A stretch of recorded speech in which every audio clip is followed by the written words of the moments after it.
You're a multi-instrumentalist.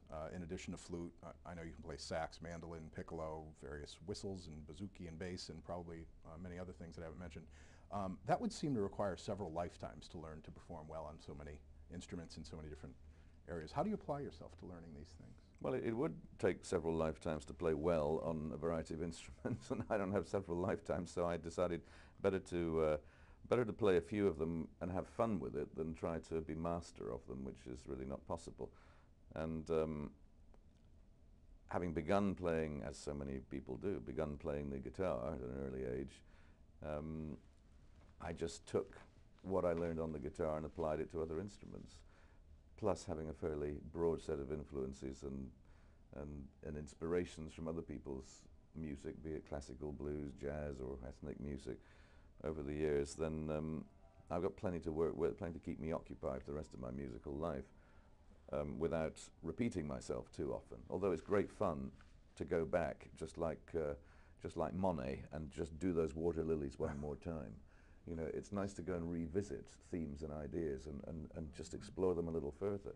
Beethoven did things like that with his symphonic work. You know, he would revisit a certain idea and take it on another level, and that's kind of interesting to do. It's not repeating yourself out of lack of inspiration, but repeating yourself because you develop an obsession with certain subjects and the mechanics sometimes of realizing those. And that's good and healthy for artists of all sorts to do that. Did you ever study formally with anyone? No, I've never had a music lesson. Actually, I've never had a driving lesson either. So I always think it'd be much more interesting to be a Formula One racing driver and not be in possession of a driving license to drive on the public roads.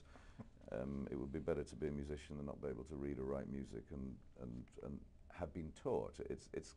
It's kind of interesting to get out there and be in the front line without having been groomed, without having been developed by others, because that naivety that comes with it is I think a vital ingredient in music. But the downside, the trade-off, is that it makes it more hard for you to communicate with others if you don't have formal musical training. It makes it sometimes awkward if you're having to learn or write or operate in a musical world which is not your own, because you're then dependent on listening, understanding, learning, and remembering.